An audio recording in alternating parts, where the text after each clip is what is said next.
মাসির ভিতরে কোনো নেতা আছে? কথা বলেন, কোনো নেতা আছে? নাই। একজনা টয়লেটে পড়ে থাকে, আর একজনা মিষ্টির দোকানে পড়ে থাকে, যে যার মতো ইচ্ছা মতো চলে। কোনো ধরনের কোনো নেতা নাই, কোনো ধরনের কোনো নেতৃত্ব নাই, কোনো ধরনের কোনো নেতাকে তারা মান্য করে না। মৌমাছির ভিতরে রানী আছে না নাই? কথা বলেন, মৌমাছির ভিতরে রানী আছে না নাই? রানী যদি বলে এখানে আমরা বাসা বাঁধবো, সব মাছি সেখানেই বাসা বাঁধবে, যাওয়ার মতো কোনো সুযোগ নাই। মৌমাছি যদি বলে, রানী যদি বলে ছোট চতুর্দিকে, সামনের দিকে দলবদ্ধ হয়ে সবাই একদিকে ছুটবে, রানী যেই দিকে সব মৌমাছি, হাজার হাজার মৌমাছি সেই দিকে। সুবহানাল্লাহ বলবেন না?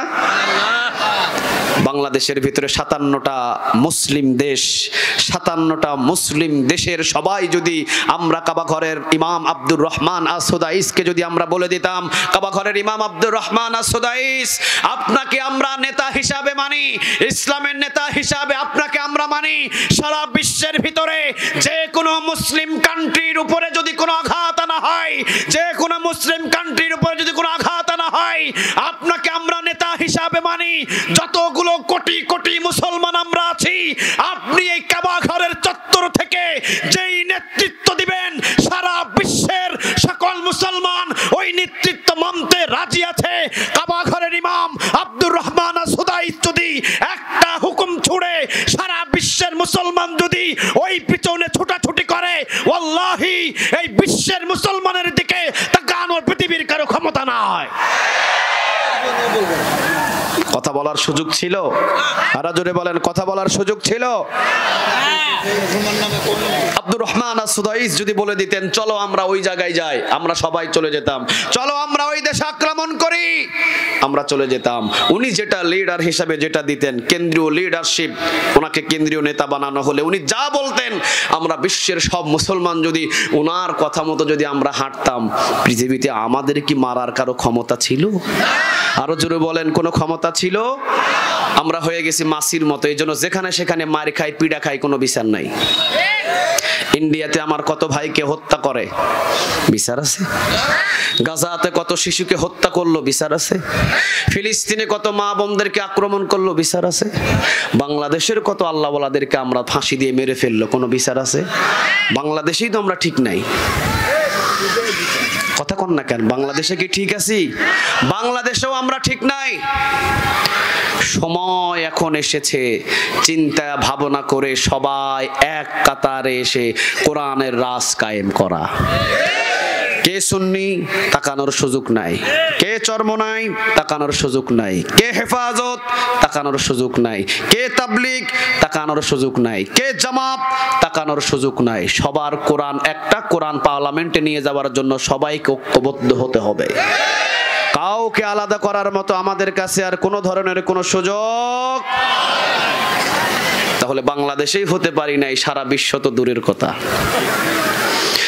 মৌমাছিদের মতো যদি রানী যা হুকুম করে ওইভাবে যদি আমরা বাংলার জমিনের ভিতরে যদি এমন একজনকে নেতা মানতাম, উনি যাই বলবে আমরা ওনার পিছনে বাংলাদেশের সকল মুসলমান ছুটবো, ওয়াল্লাহি আমার বাংলার জমিনে হজের বিরুদ্ধে কথা বলার সাহস কেউ কোনোদিন করতো না।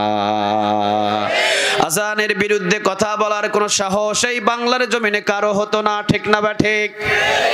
ইসলামের বিরুদ্ধে কথা বলার মতো এই বাংলার জমিনে কারো সাহস ছিল? আমরা দলবদ্ধ হয়ে গেছি আলাদা আলাদা, ওইদিকে 50,000, ওইদিকে 30,000, ওই দলে 20,000, ওই দলে 5,000, ওই দলে 8,000, ওই দল রে মানলে এই দল খুশি, এই দল রে মানলে ওই দল খুশি। এখন কাফেররা পাইছে সুযোগ, ঠিক না বে ঠিক? চরমনাই রে পিডাইলে হেফাজত খুশি, হেফাজত রে পিডাইলে জামাত খুশি, জামাত রে পিডাইলে সুন্নি খুশি। আমরাই যদি দলবদ্ধ হয়ে আলাদা আলাদা হয়ে আমরাই যদি পিড়াইলে খুশি হই, তাহলে জীবনে কোনোদিন মৌমাছির মতো কখনো নেত্রী এবং মৌমাছির মতো একত্র হয়ে চাক বাঁধা সম্ভব নয়। মাছির মতো ভাতের টেবিলেই মরতে হবে, টয়লেটের ব্রাশের বাড়িতে মরতে হবে, মিষ্টির দোকানে মরতে হবে। বাংলাদেশের কোথাও আমাদের কোনো বিচার পাওয়ার জায়গা না। থেকে আলোচনা শুনে যারা কোরআন তেলাওয়াত করে তাদের ঈমানটা বাড়িয়ে দেন তিনি কে? আল্লাহ। ওয়া আলা রাব্বিহিম ইয়াতাওয়াক্কালুন। আল্লাহ সুবহানাহু ওয়া তাআলা উপরেই তারা তাওয়াক্কুল করে, পৃথিবীর কারো উপরে তাওয়াক্কুল ইমানদারেরা করে না। আমাদের তাওয়াক্কুল কার উপরে? আরো জোরে বলতে হবে, কার? ডানের পাশে যে দোকান, ওর বেচা বিক্রি বেশি, আমার হয় নাই, তাই বলে কি আমি আল্লাহর উপরে রাগান্বিত হয়ে যাব? না, আমি তাওয়াক্কুল করব কার উপরে? অসুস্থ আমি, এখনো সুস্থ না, হসপিটালের বেডে শুয়ে আছি, এখনো সুস্থ হয় না, ডাক্তার ওষুধ লেখে, আমি সুস্থ হই না। ডাক্তারের উপরে তাওয়াক্কুল কখনোই করা যাবে না, একজনের উপরে বিশ্বাস তাওয়াক্কুল করতে হবে। আওয়াজ দিয়ে বলেন তিনি কে? ওষুধের ক্ষমতা নাই আমাকে সুস্থ করা, ক্ষমতা আছে কার? আরো জোরে বলতে হবে, কার? এই জন্য আল্লাহ রাব্বুল আলামিন বলছেন, কোরআনের মাহফিলে যদি আমার মুমিন এবং মুত্তাকি বান্দাগুলো বসে, তাদের ঈমানটা আমি বাড়িয়ে দিই, বাড়িয়ে দিতে দিতে এমন পর্যায়ে ঈমানটা আমি আল্লাহ রাব্বুল আলামিন বাড়িয়ে দিই। ওয়া আলা রাব্বিহিম ইয়াতাওয়াক্কালুন, তারা পৃথিবীর কারো উপরে তাওয়াক্কুল করে না, একজনের উপরে তাওয়াক্কুল করে বসে থাকে। আওয়াজ দিয়ে বলেন তিনি কে? ভরসা কার? আরো জোরে দিনাজপুরবাসী বলতে হবে, ভরসা কার? জমিনে ধান রোপণ করেছি, জমিনের ক্ষমতা নাই আমাকে ধান দেওয়া, আছে নাকি? কার ক্ষমতা? আল্লাহ। লাউ গাছ রোপণ করেছি, এই লাউ গাছ আমাকে কখনো একটা লাউ দিতে পারবে না, লাউ গাছের ক্ষমতা নাই, ক্ষমতাটা কার? ধান গাছ রোপণ করেছি, একটা ধান গাছে আমাকে একটা ধান দিতে পারে না, ধান গাছ হুকুম পৃথিবীর কারো মানে না, ধান গাছ হুকুম মানে কার? আফা গায়রা দীনিল্লাহি ইয়াবগুনা ওয়া লাহু আসলামা মা ফিস সামাওয়াতি ওয়াল আরদি তাওআন ওয়া কারহান ওয়া ইলাইহি ইউরজাউন।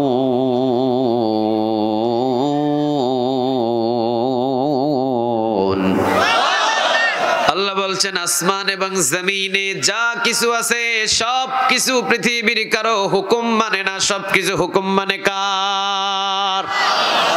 ওই সূর্য কার হুকুম মানে? ওই চন্দ্র কার হুকুম মানে? আচ্ছা, সাগরের পানিগুলো কার হুকুম মানে? সুবহানাল্লাহ বলবেন না? একই সাগরে দুই ধরনের পানি আছে, দেখছেন এগুলো আপনারা? সভাপতি সাহেব দেখছেন না? সরাসরি না দেখলেও তো মিডিয়াতে দেখছেন। এক সাগরে কয় ধরনের পানি? একদিকে হলো ঘোলা পানি, আরেক দিকে হলো চকচকে পরিষ্কার পানি। মানে একদিকে লবণাক্ত পানি, আরেক দিকে মিঠা পানি, মাঝখানে কোনো ওয়াল নাই, কোনো পার্টিশন নাই, কোনো দেয়াল নাই। আমার কথা নয়, 1400 বছর আগে আল্লাহ রাব্বুল আলামিন কোরআনের ভিতরে বলেছেন, মারাজাল বাহরাইনি ইয়ালতাকিয়ানি বাইনাহুমা বারাযাকুন লা ইয়াবগিয়ান ফাবিআইয়ি আলাই রাব্বিকুমা তুকাযযিবান। সুবহানাল্লাহ বলবেন না? মারাজাল বাহরাইনি ইয়ালতাকিয়ানি বাইনাহুমা বারাযাকুন লা ইয়াবগিয়ান।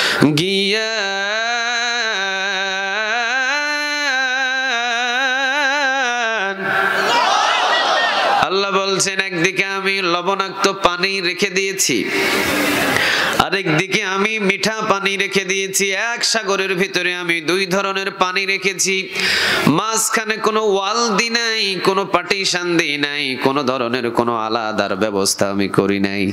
ডান দিকের পানি বাম দিকে ঢুকতে পারে না, বাম দিকের পানি ডান দিকে ঢুকতে পারে না, এক পানি আরেক পানির ভিতরে মিশ্রিত হতে পারে না। এই দুই পানি হুকুম মানছে কার?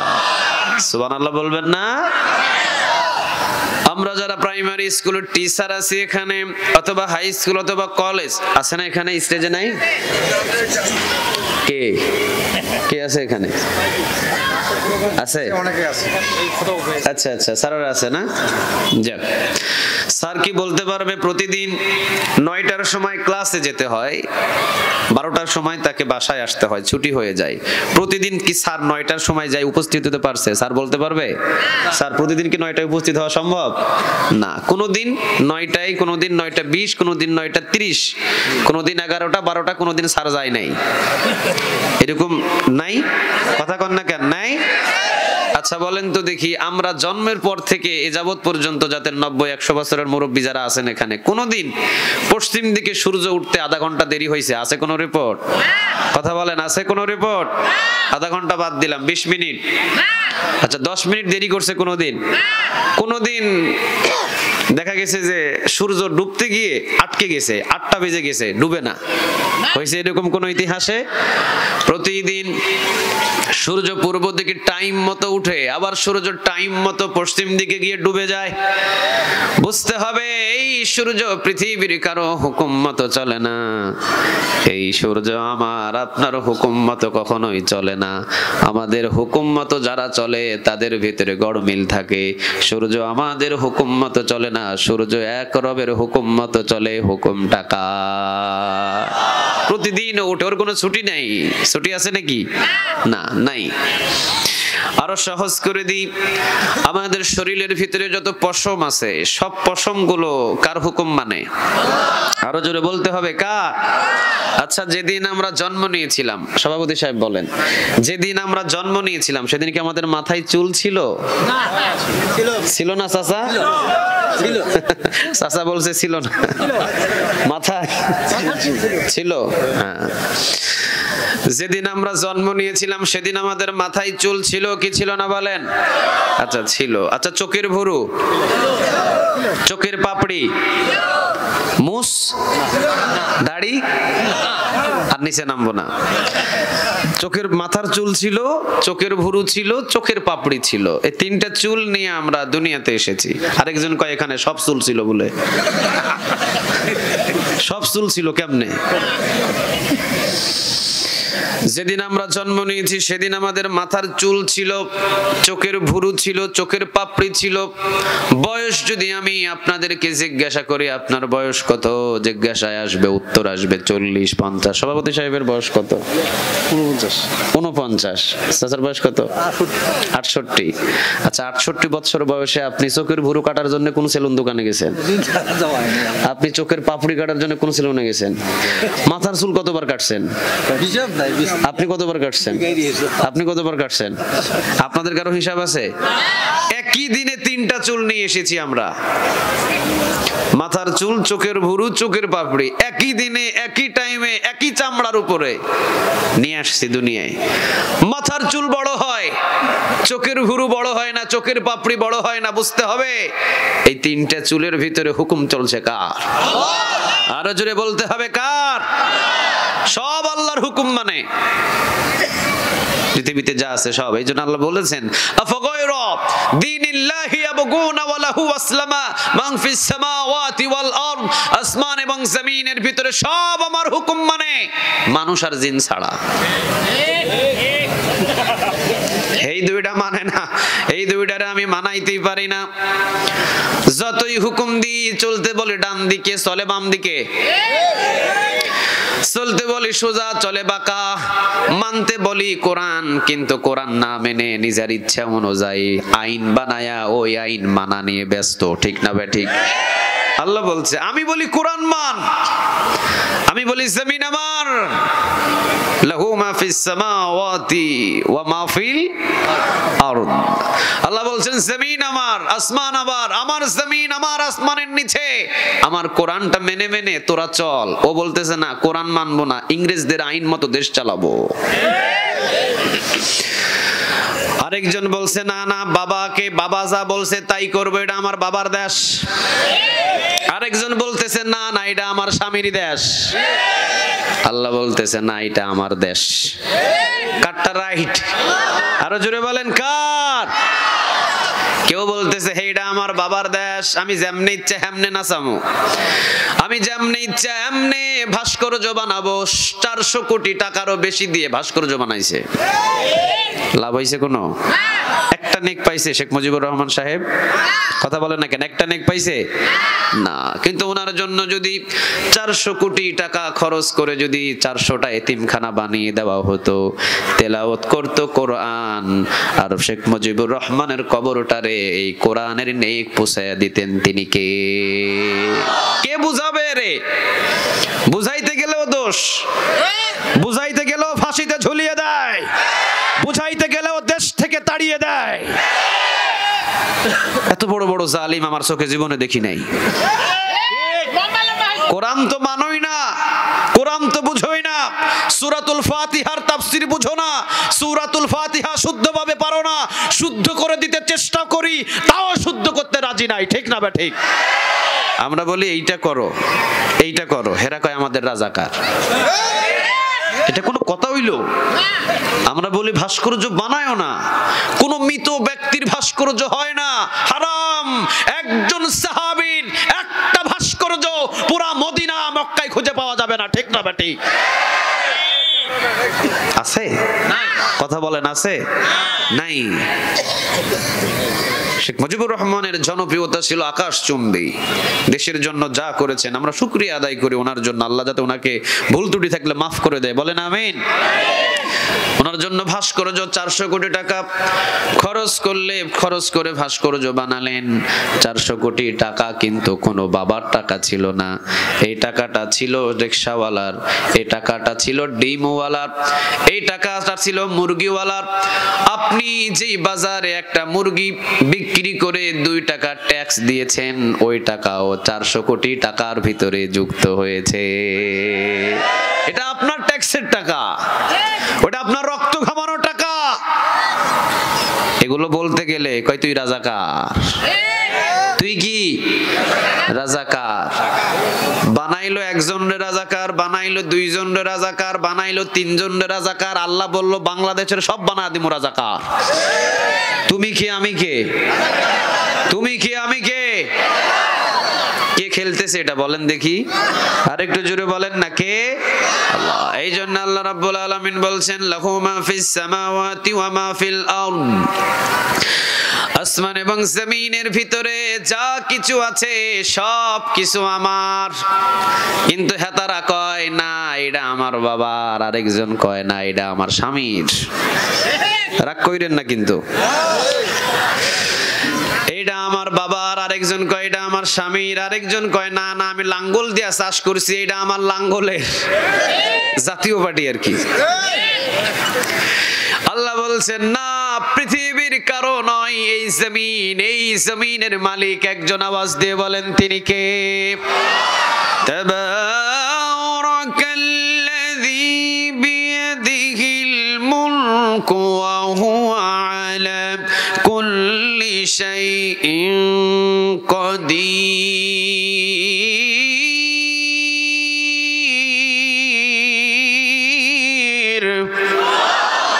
সূরা মুলক 29 নম্বর, প্রথম নম্বর সূরা, 29 নম্বর পারার প্রথম নম্বর সূরার প্রথম নম্বর আয়াতে আল্লাহ রাব্বুল আলামিন বলছেন তাবারাকাল্লাযী বিয়াদিহিল মুলক। বান্দারে আমি বরকতময় আল্লাহ। বিয়াদিহি মানে হাত বোঝানো হয়েছে, আমার হাতের ভিতরে রাজত্ব। বান্দা এ রাজত্ব নিয়ে তোরা টানা হিচড়া করিস না। কেউ বলিস না এটা আমার বাবার দেশ, কেউ বলিস না এটা আমার স্বামীর দেশ। না না, দেশ কারো বাবার না, দেশ কারো স্বামীর না, দেশটা কার? যারা বলছিল এটা আমার বাবার দেশ, একটা পিঁপড়াকে বানানোর ক্ষমতা আছে? আর একটু জুড়ে বলেন আছে? খলাকাল ইনসান, মানুষ বানাইছেন কে? আরো জোরে আওয়াজ দিয়ে বলেন তিনি কে? আল্লাহ রাব্বুল আলামিন এই জন্য বলছেন আফাগায়রা দীনিল্লাহি ইয়াবগুনা ওয়া লাহু আসলামা মা ফিস সামাওয়াতি ওয়াল আরদি তাওআও ওয়া কারহাও ওয়া ইলাইহি ইরজাউন। আল্লাহ বলছেন আসমান এবং জমিনের ভিতরে যা কিছু আছে সবকিছু আমার হুকুম মানে। মানুষের ভিতরে যতগুলো অঙ্গ আছে, যতগুলো পতঙ্গ আছে, সবকিছু আমার হুকুম মানে। শুধু হুকুম মানতে চাই না, মানুষের বিবেক, মানুষ এবং জিন, এই দুইটা জাতি আমার কিছু কিছু আছে হুকুম মানতে চায় না। আল্লাহ বলছেন বান্দা আমার হুকুম মানা শুরু কর। হুকুম মানতে শুরু করবি তো তোর জন্য জান্নাতের পথ সহজ করে দিবেন তিনি কে? তাহলে জমিন কার বলেন? বলেন, আরো জোরে বলেন। জমিন কার? আল্লাহ বলছেন আমার। আর আমার জমিনে হুকুম চলবে কার? সবাই বলেন কার? আল্লাহ বলছেন ইনিল হুকমু ইল্লা লিল্লাহ, ইনিল হুকমু ইল্লা লিল্লাহ, সৃষ্টি যার, আইন চলবে তার। সুবহানাল্লাহ। এটা আমার কথা না কিন্তু, মনে করেন না যে উনি ফেনী থেকে ঢাকা থেকে আইসা প্যাঁচ লাগাই চলে গেছে, আমার না। কার কথা? ইনিল হুকমু ইল্লা লিল্লাহ। আল্লাহ বলছেন সৃষ্টি যার, আইন চলবে তার। পৃথিবীর কোন ইংরেজ, কোন দালাল, কোন মোদি, কোন ডোনাল্ড ট্রাম্প, কোন বাবা, কোন স্বামীর আইন এই বাংলার জমিনে চলতে পারে না। ঠিক না বেঠিক?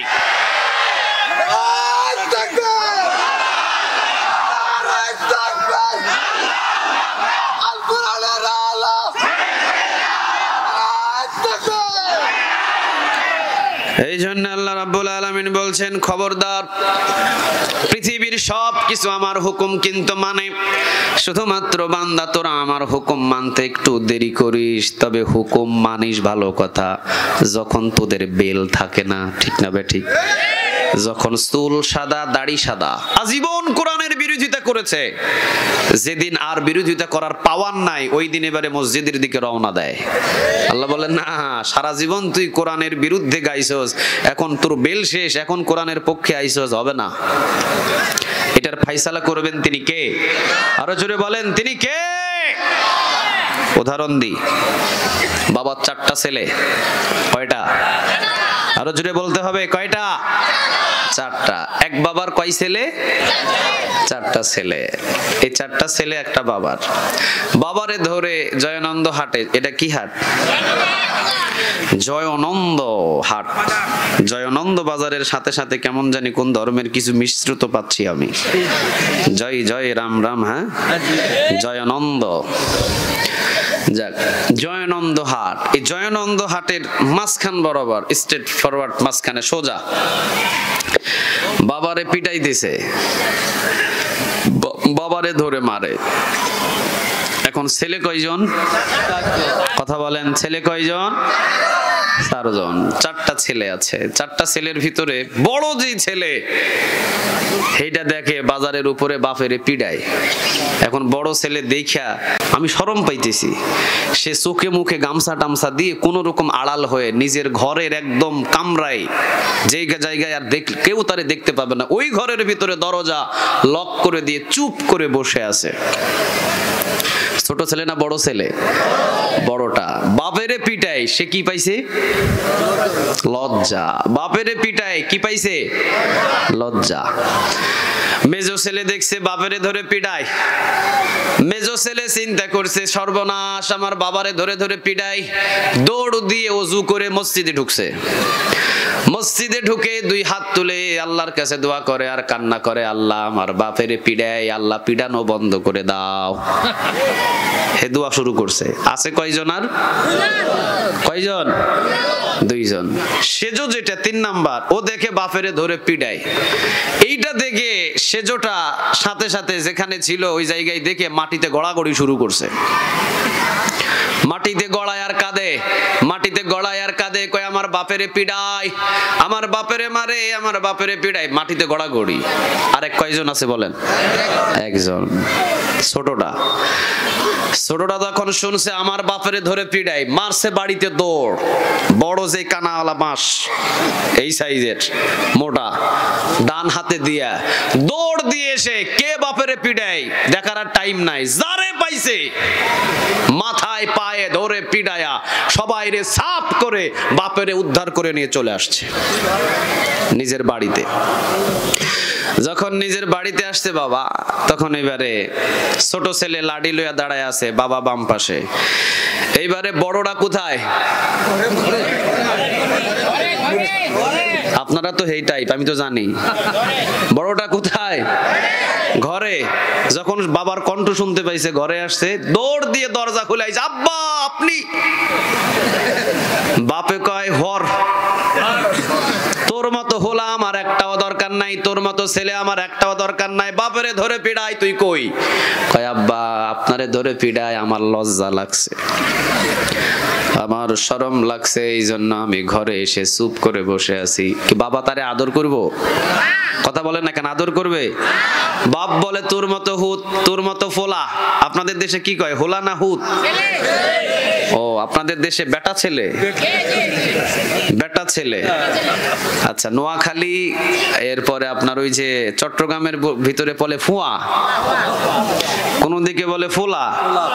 বেটা ছেলে আপনাদের এলাকায় কয় তোর মতো বেটা আমার দরকার নাই, দূর হয়ে যা।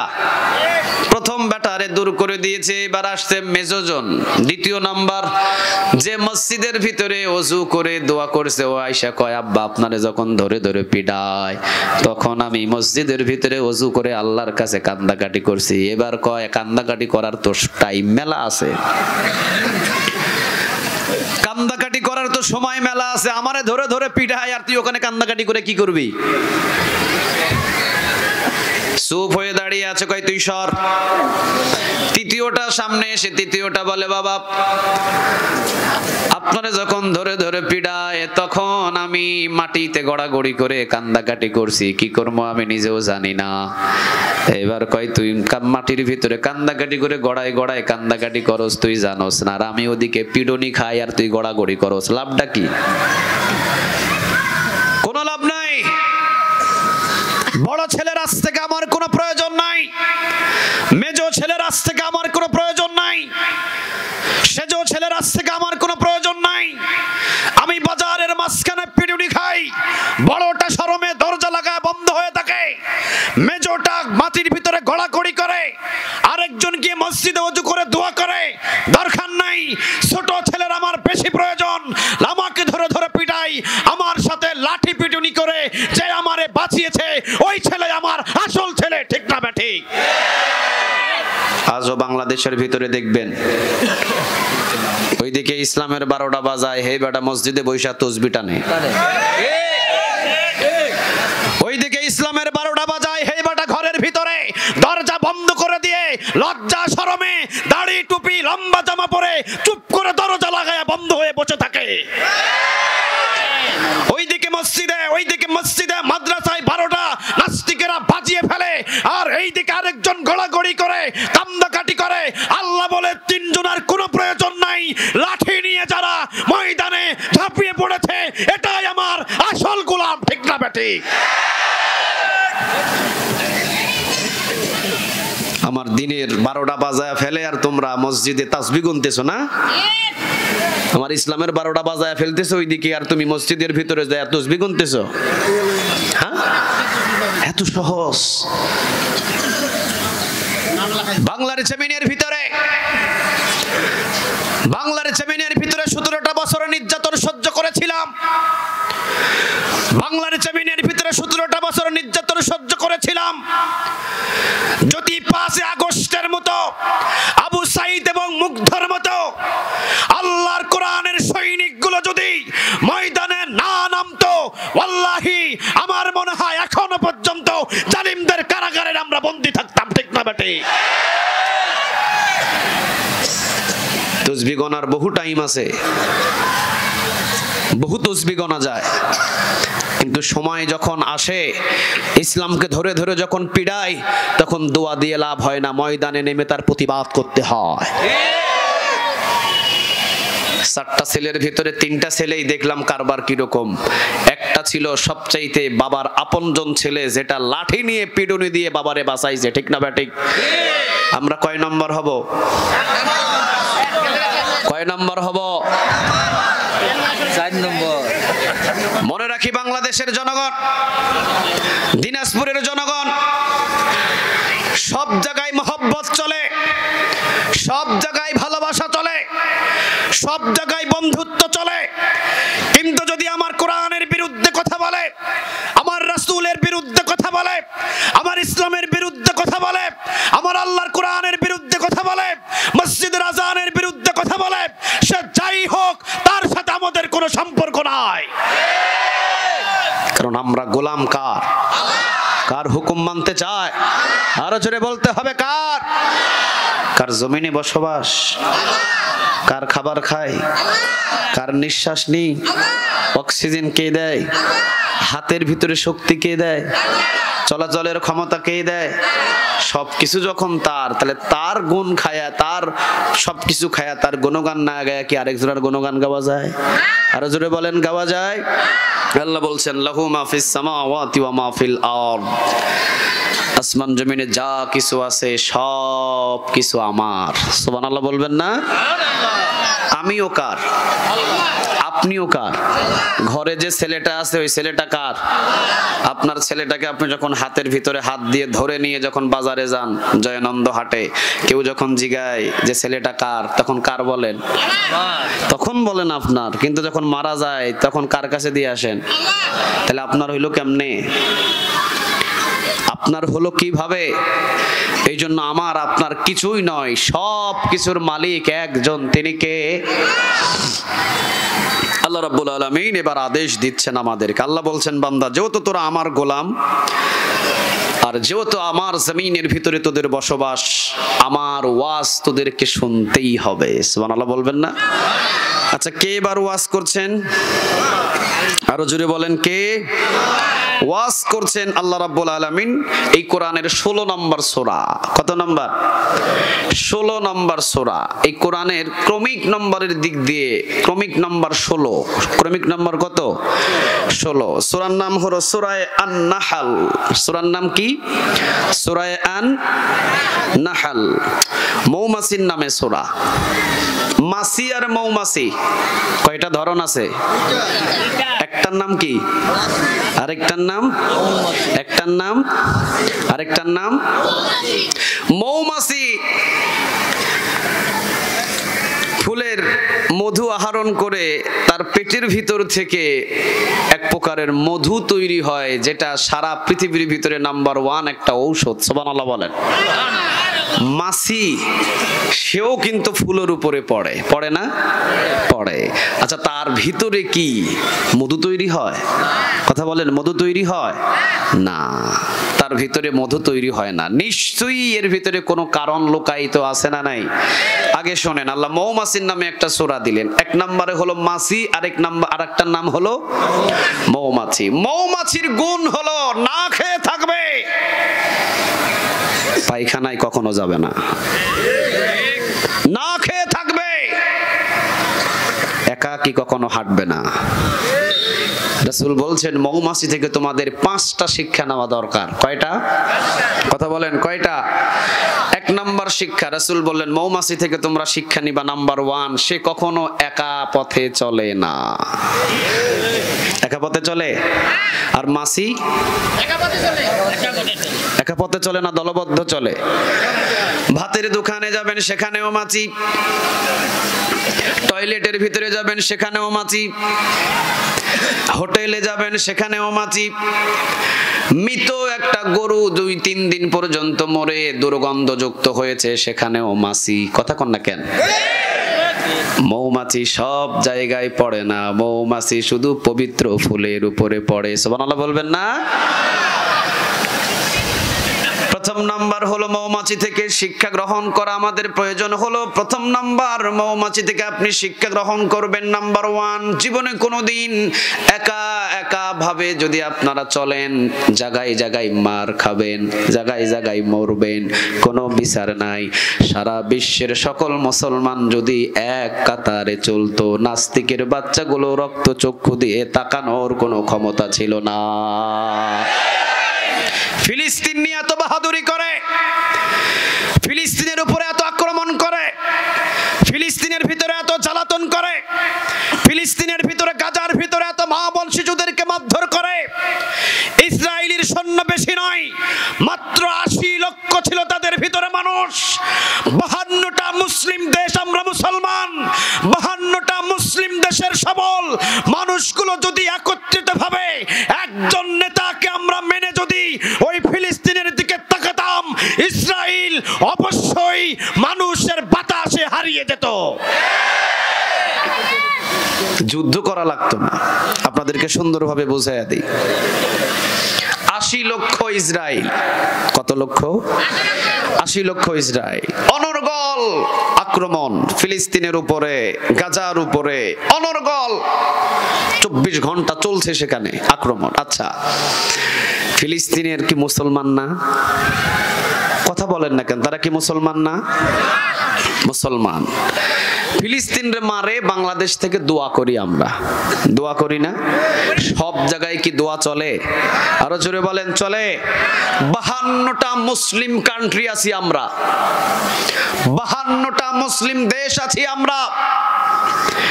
এই 52টা মুসলিম দেশের সকল নেতৃবৃন্দ যদি একত্রিত হয়ে ওই কাবার চত্বরের ভিতরে যদি গিয়ে 52টা মুসলিম দেশের নেতৃত্ব যদি একত্রিত হয়ে একটা হুঙ্কার ছুড়ে দিত, ইসরাইল সাবধান হয়ে যাও, 52টা মুসলিম দেশ আমরা একত্রিত হয়েছি, আর যদি সামনের দিক থেকে একটা পা বাড়াও, 52টা মুসলিম দেশ একত্রিত হয়ে এমন একটা আক্রমণ করব, মানচিত্র থেকে ইসরাইল নামটাও মুছে যাবে। ঠিক না বেঠি?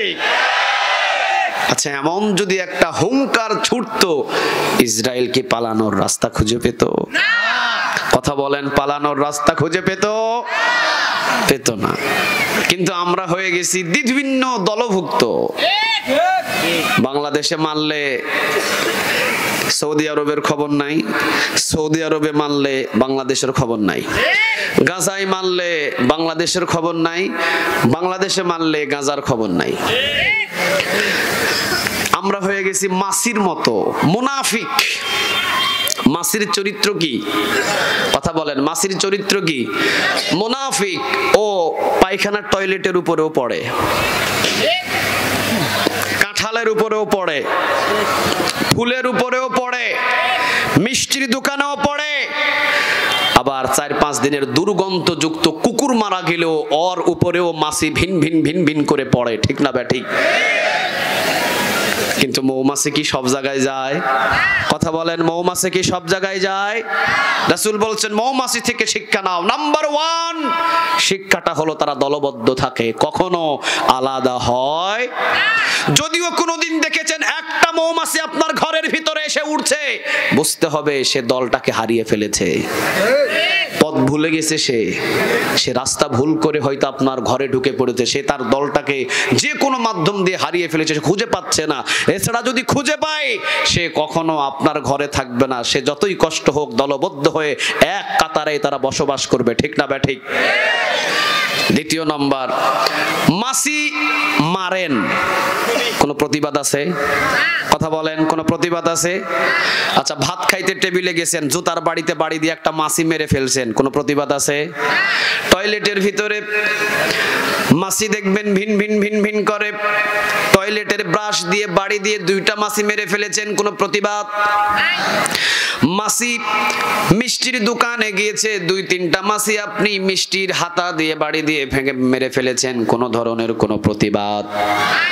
আপনি জুতা দিয়ে পিষে, চাদর দিয়ে বাড়ি দিয়ে, অথবা বাড়ুন অথবা ঝাড়ু দিয়ে বাড়ি দিয়ে মাছিকে মারছেন, কোনো ধরনের কোনো প্রতিবাদ? মৌমাছির বাসায় একটা ঢিল মেরে ওখানে দাঁড়িয়ে থাকার মতো ক্ষমতা কারো আছে? কার আছে আব্বাজান? হাত তুলেন তো দেখি। মৌমাছির চাকের ভিতরে একটা ঢিল মারবেন, ঢিল মারার পরে যদি সাহেবের মতো দাঁড়ায়া থাকতে পারেন, 50,000 টাকা দিব আমি।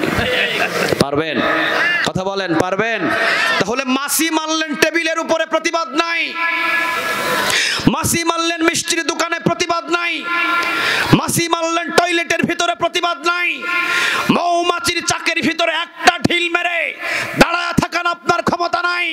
এখান থেকে শিক্ষা হলো, মৌমাছির চাকের মতো যদি সারা বিশ্বের মুসলমান এক কাতারে দলবদ্ধ হয়ে এক চাকের মতো একত্রিত হয়ে থাকতে পারতাম, একটা নাস্তিক যদি ঢিল মারতো, ঢিল মারার পরে মৌমাছিটা ঢিল মেরে যেমন দাঁড়িয়ে থাকা যায় না, একজন মুসলমানকে হত্যা করে দাঁড়িয়ে রাখার মতো নাস্তিকের ক্ষমতা ছিল না।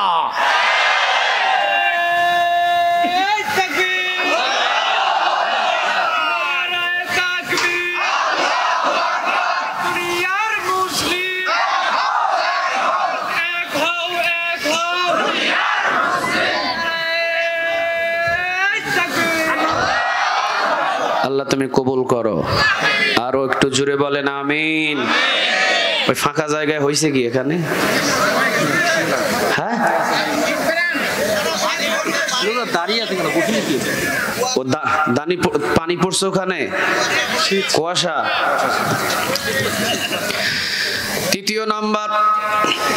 তৃতীয় নাম্বার গুণ মৌমাছির। 11টা বাজে, আমরা বেশি দেরি করব না আপনাদেরকে নিয়ে। বাজারের মাহফিল তো 11:30টায় আমরা শেষ করে দিব ইনশাআল্লাহ। সারা রাত চলবে, সারা রাত চালাবো, সারা রাত। বেশি না, 11টা থেকে 11:30 এর ভিতরে আমরা শেষ করব ইনশাআল্লাহ। তবে উঠাউঠি করা যাবে, 3 নাম্বার, মাসির ভিতরে কোনো নেতা নাই। মাসির ভিতরে কোনো নেতা আছে? কথা বলেন, কোনো নেতা আছে? নাই। একজনা টয়লেটে পড়ে থাকে, আর একজনা মিষ্টির দোকানে পড়ে থাকে, যে যার মতো ইচ্ছা মতো চলে। কোনো ধরনের কোনো নেতা নাই, কোনো ধরনের কোনো নেতৃত্ব নাই, কোনো ধরনের কোনো নেতাকে তারা মান্য করে না। মৌমাছির ভিতরে রানী আছে না নাই? কথা বলেন, মৌমাছির ভিতরে রানী আছে না নাই? রানী যদি বলে এখানেই আমরা বাসা বাঁধবো, সব মাছি সেখানেই বাসা বাঁধবে, যাওয়ার মতো কোনো সুযোগ নাই। মৌমাছি যদি বলে, রানী যদি বলে ছুটো চতুর্দিকে, সামনের দিকে দলবদ্ধ হয়ে সবাই একদিকে ছুটবে। রানী যেই দিকে, সব মৌমাছি, হাজার হাজার মৌমাছি সেই দিকে। সুবহানাল্লাহ বলবেন না? বাংলাদেশের ভিতরে 57টা মুসলিম দেশ, 57টা মুসলিম দেশের সবাই যদি আমরা কাবা ঘরের ইমাম আব্দুর রহমান আস-সুদাইসকে যদি আমরা বলে দিতাম, কাবা ঘরের ইমাম আব্দুর রহমান আস-সুদাইস, আপনাকে আমরা নেতা হিসাবে মানি, ইসলামের নেতা হিসাবে আপনাকে আমরা মানি। সারা বিশ্বের ভিতরে যে কোনো মুসলিম কান্ট্রির উপরে যদি কোনো আঘাত আনা হয়, যে কোনো মুসলিম কান্ট্রির উপরে যদি কোনো আঘাত আনা হয়, আপনাকে আমরা নেতা হিসাবে মানি। যতগুলো কোটি কোটি মুসলমান আমরা আছি, আপনি এই কাবা ঘরের চত্বর থেকে যেই নেতৃত্ব দিবেন, সারা বিশ্বের সকল মুসলমান ওই নেতৃত্ব মানতে রাজি আছে।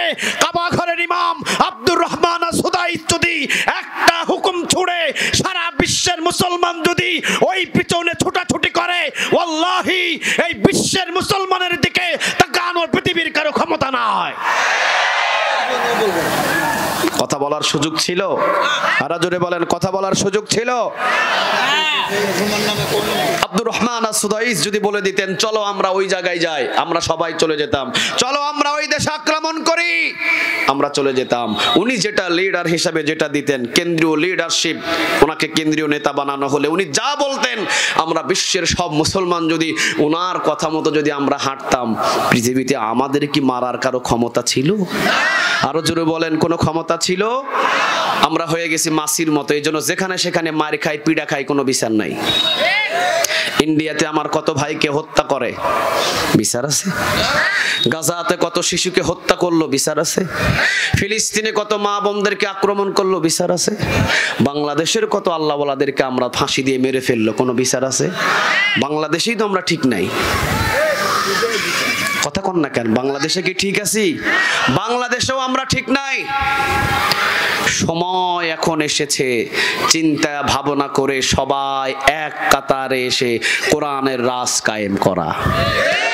কে সুন্নি তাকানোর সুযোগ নাই, কে চরমনাই তাকানোর সুযোগ নাই, কে হেফাজত তাকানোর সুযোগ নাই, কে তাবলীগ তাকানোর সুযোগ নাই, কে জামাত তাকানোর সুযোগ নাই। সবার কোরআন একটা, কোরআন পার্লামেন্টে নিয়ে যাওয়ার জন্য সবাইকে ঐক্যবদ্ধ হতে হবে।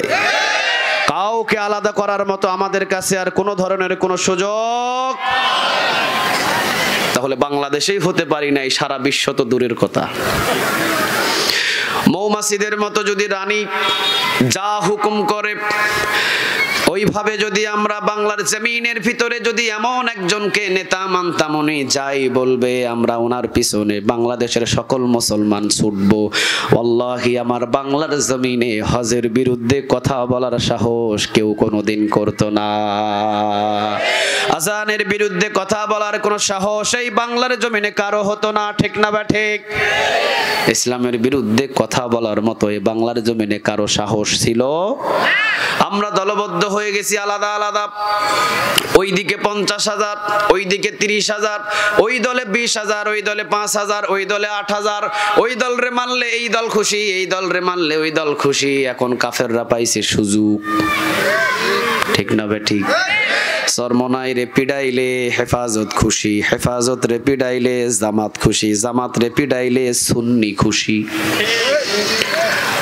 আমরাই যদি দলবদ্ধ হয়ে আলাদা আলাদা হয়ে আমরাই যদি পিডাইলে খুশি হই, তাহলে জীবনে কোনোদিন মৌমাছির মতো কখনো নেত্রী এবং মৌমাছির মতো একত্র হয়ে চাক বাঁধা সম্ভব নয়। মাছির মতো ভাতের টেবিলেই মরতে হবে, টয়লেটের ব্রাশের বাড়িতে মরতে হবে, মিষ্টির দোকানে মরতে হবে।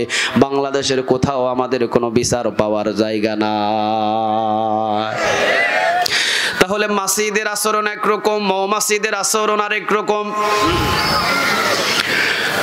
কোন মুফাসসিরিন কেরাম বলেন, মৌমাছি যখন ফুলের থেকে একটা আহরণ করে মধু, আসার সময় যখন নবীর প্রতি দরুদ পাঠ করে, তার পেটের ভিতরে মিষ্টি মধু তৈরি করে দেন তিনি কে? তাহলে বোঝা যায় মৌমাছি দরুদ পাঠ করে রাসূলের প্রতি, রাসূলের প্রতি দরুদ পাঠ করলে পেটের ভিতরে মধুটা মিষ্টিতে রূপান্তরিত হয়ে যায়। মৌমাছিদের আরেকটা গুণ হলো, ঝড় হোক, বৃষ্টি হোক, কষ্ট হোক আর যাই হোক না কেন, নিজের বাসা ছেড়ে কোনোদিন কারো বাসায় কখনো যাবে?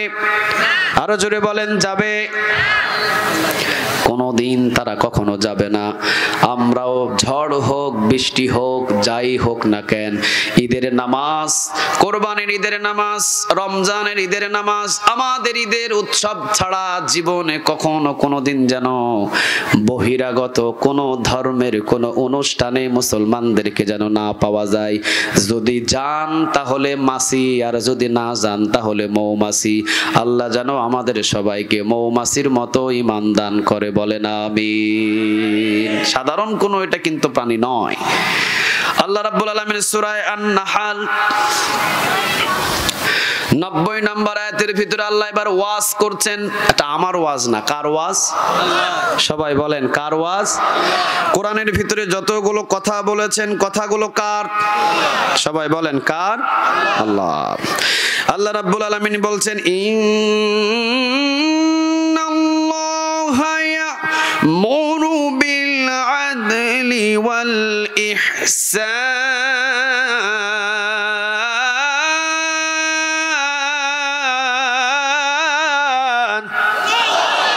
কার কথা বলেন?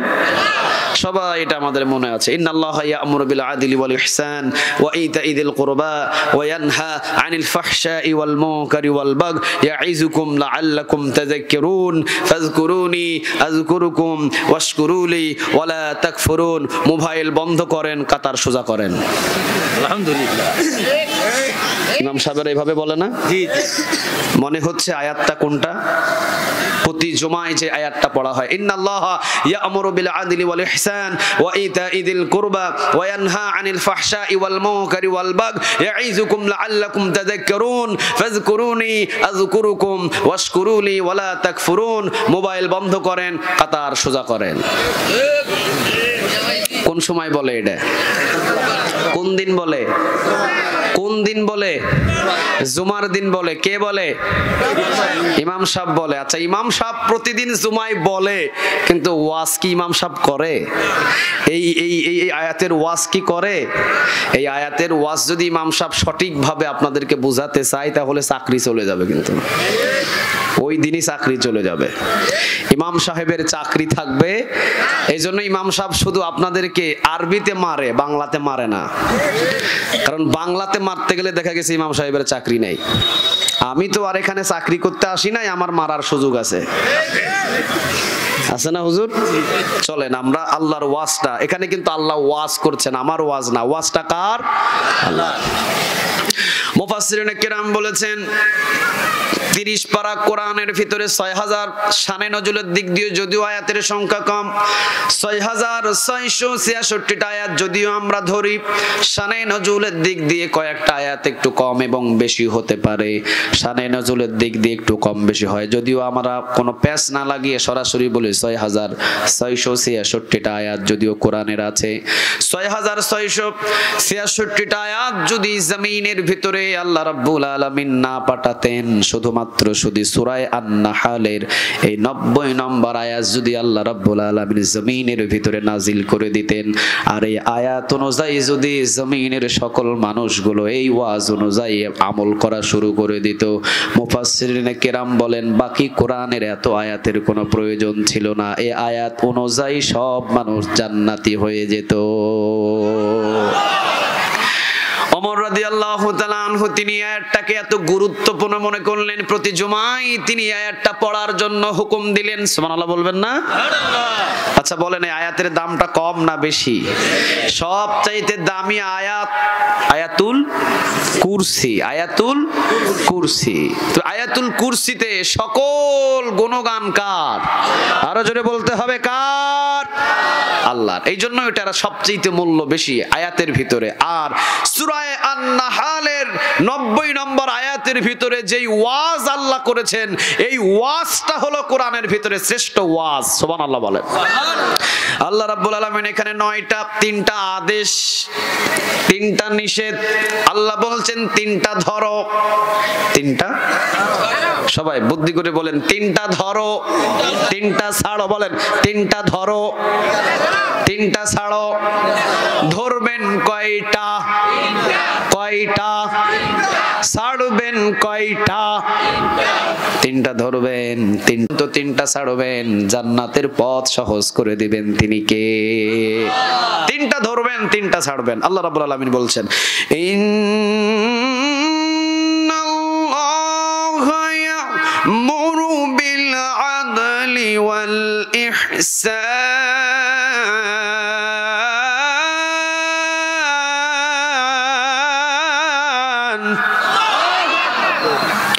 ওয়া ইতা'i যিল কুরবা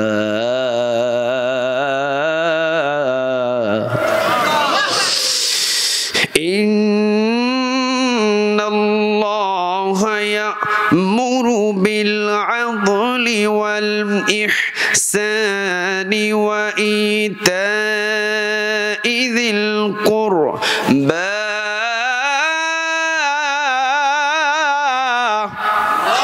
আল্লাহ রাব্বুল আলামিন বলছেন ইন্নাল্লাহা ইয়া'মুরু বিল আদলি ওয়াল ইহসানি ওয়া ইতা'i যিল, সবাই পড়েন ইন্নাল্লাহা, বলেন ইন্নাল্লাহা ইয়া'মুরু বিল আদলি ওয়াল ইহসানি ওয়া ইতা'i যিল কুরবা ওয়া ইয়ানহা আনিল ফাহশা ওয়াল মুনকার ওয়াল বাগই ইয়াইযুকুম লাআল্লাকুম তাযাক্কারুন। বড় দামি আয়াত। 3টা আদেশ আল্লাহ রাব্বুল আলামিন দিলেন। নাম্বার 1 ইন্নাল্লাহা, ইন্না মানে নিশ্চয়, আল্লাহ মানে কে? আচ্ছা আল্লাহর নাম দিয়ে ডাক দেন তো দেখি। আল্লাহ। মোহাব্বত দিয়ে ডাক হয় না, একটু জোরে, আর একটু জোরে বলেন আল্লাহ। দিনাজপুরবাসী কোরআনের ময়দান থেকে রাত বড় গভীর হয়েছে, এমন ডাক দেন যাতে যে ডাকে আল্লাহ আপনার ডাকে সাড়া দেয়। ডাক দেন তো দেখি আল্লাহ। মোহাব্বত মোহাব্বত মোহাব্বত দিয়ে বলেন আল্লাহ, আর একটু জোরে বলেন আল্লাহ। উনি ছাড়া আমাদের কেউ আছে? আরো জোরে বলেন আছে। মারা যাবেন এখানে, বাড়িতে নিয়ে যাওয়ার কোনো দরকার নাই। ইমাম সাহেব বলবেন যখন এখানেই মারা গিয়েছে, সময় যখন হয়ে গিয়েছে, কবর খনন করে চলেন কবরস্থানের দিকে নিয়ে যায়। ঠিক না ঠিক? বিবি বলবে মারাই যখন গিয়েছে তখন আর বাড়িতে নিয়ে কোনো লাভ নাই। ছেলেও বলবে মারা যখন গিয়েছে তখন আর বাড়িতে গিয়ে লাভ নাই। বোঝা যায় ওই বাড়ি আপনার নয়, বিবি আপনার নয়, ছেলে আপনার নয়, মেয়ে আপনার নয়। মৃত্যুবরণ করেছেন মাহফিলে, মৃত্যুর পর থেকে যদি আল্লাহর ঘরের দিকে সাড়া দিতে হয়, আল্লাহর ঘরের দিকে যদি যেতে হয়, বুঝতে হবে আল্লাহ ছাড়া আমাদের আর পৃথিবীতে কেউ আপন। আপনের নাম কি? যিনি আমাদের আপন তার নাম কি? আল্লাহ রাব্বুল আলামিন এখানে বলছেন ইন্নাল্লাহ,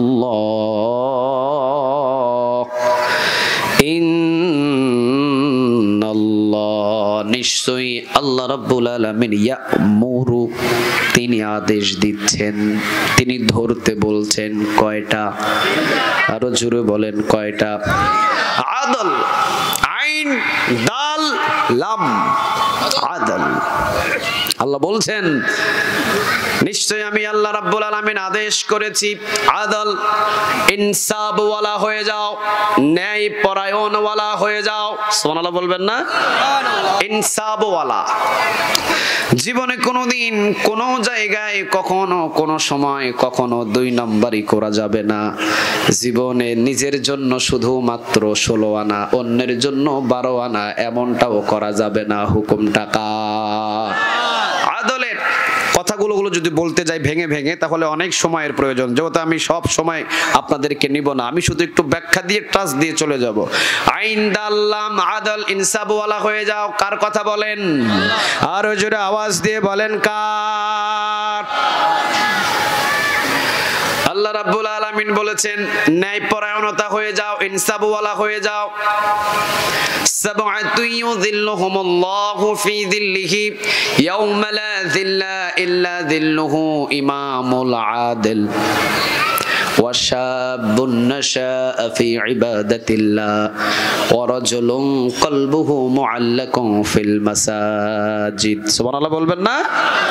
سبعة يظلهم الله في ظله يوم لا ظل إلا ظله। কিয়ামতের ময়দানে 7 শ্রেণীর মানুষদেরকে আরশের ছায়ার নিচে জায়গা দিয়ে দিবেন। তিনি কে? নাম্বার 1 ইমামুল আদিল, ন্যায়পরায়ণ বাদশা, ন্যায়পরায়ণ সম্রাট, ন্যায়পরায়ণ বিচারপতি। সুবহানাল্লাহ বলবেন না? ওমর রাদিয়াল্লাহু তাআলা আনহুকে কিয়ামতের ময়দানে আদলের কাঠগড়ায় দাঁড় করিয়ে কিয়ামতের ময়দানে ওমর রাদিয়াল্লাহু তাআলা আনহুর মতো ন্যায়পরায়ণ বাদশাকে আরশের ছায়ার নিচে জায়গা দিয়ে দিবেন। তিনি কে? ছেলে আব্দুল্লাহ নাম। কি নাম? ওমরের ছেলের নাম কি? আব্দুল্লাহ। ওট কিনেছে, শুকনা, একেবারে শুকনা ওট, খুড়খুড়ে একবারে ওট, হাঁটতেই পারে না, এত খড়খড়ে ওট। কোরবানের বাজারে 3 মাস আগে ওট কিনে মসজিদে নববীর পিছনে যে জমিনগুলো আছে ওই জমিনের ভিতরে আব্দুল্লাহ ওট বাধাই করেছে। বাধাই করে সবুজ সবুজ ঘাস কেটে কেটে ওটটাকে 3 মাস খাইয়েছে। 3 মাস খাওয়ানোর পরে কোরবানের বাজারের দিন, সেই দিন আব্দুল্লাহ রাদিয়াল্লাহু তাআলা আনহু তিনি ওটটাকে নিয়ে কোরবানের বাজারে উঠে দাঁড়িয়ে আছেন, বিক্রি করছেন, দাম হাঁকাচ্ছেন। 60 দিরহাম, 70 দিরহাম, 68 দিরহাম, অমুক দিরহাম, তমুক দিরহাম। আব্দুল্লাহ বলছেন 80 দিরহাম ছাড়া আমার ওট বিক্রি হবে? সবাই বলেন হবে?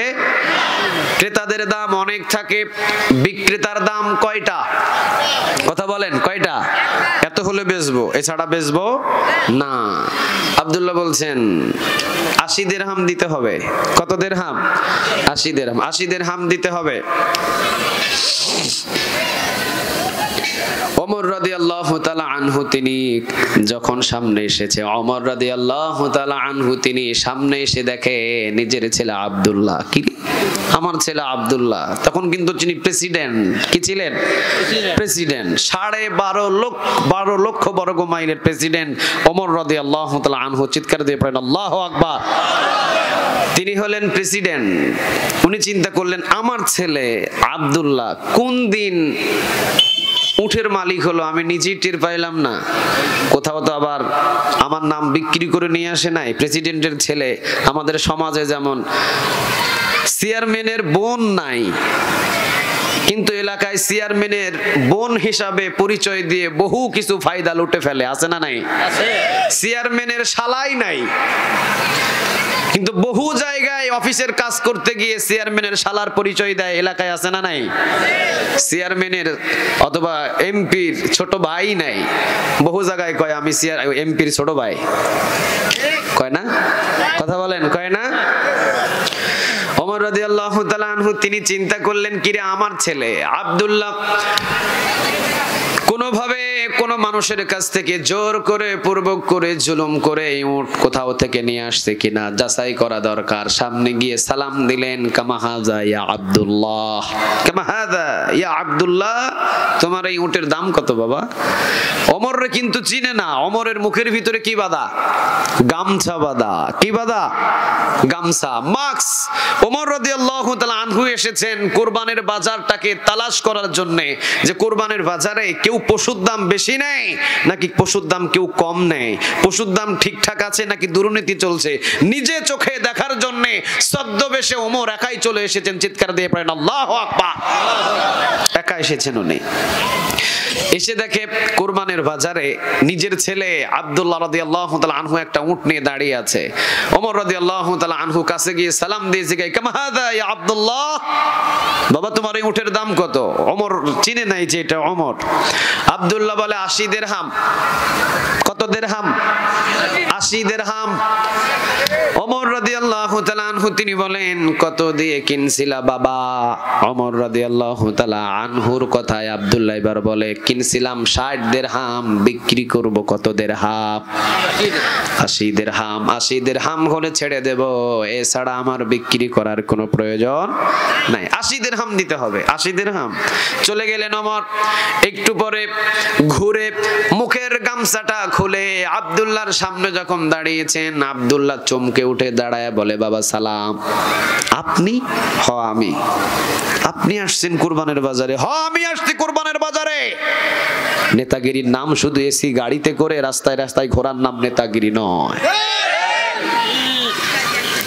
হযরত আলী রাদিয়াল্লাহু তাআলা আনহু তিনি বলেছেন, কোন একজন ক্ষুধার্ত যদি এলাকায়, কোন একজন মাসলুম যদি এলাকায়, কোন একজন ভিক্ষুক যদি এলাকায় খাবারের অনাহারে যদি কোনো কারণে চোখের জমিনে পড়ে,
নিজের ছেলেকে দেখে ওমর রাদিয়াল্লাহু তাআলা আনহুকে দেখে অবাক। বলছেন, বাবা আপনি কোরবানের বাজারে? ওমর বলছেন, হ্যাঁ বাবা আমি এসেছি, আমি খোঁজ খবর নিতে এসেছি কোরবানের বাজারের কি পরিস্থিতি। আমি খোঁজ খবর নিতে এসেছি কোন পশুর দাম কেউ বেশি করে নিচ্ছে কিনা। যদি বেশি করে দাম নেয় তাকে ধরে তাকে ফাইসালা একটা করব, এই জন্য ঘোরাঘুরি করছি।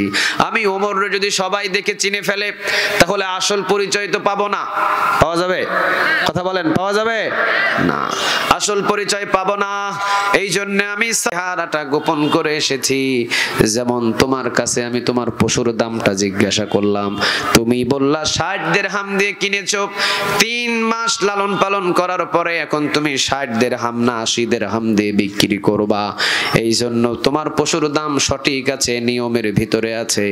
বাবা আব্দুল্লাহ, তোমার পশুর দামও যদি 19 থেকে 20 হয়ে যেত, তোমার উপরেও আমি কড়া গন্ডায় আইন জারি করে দিতাম, জারি করে দিতাম।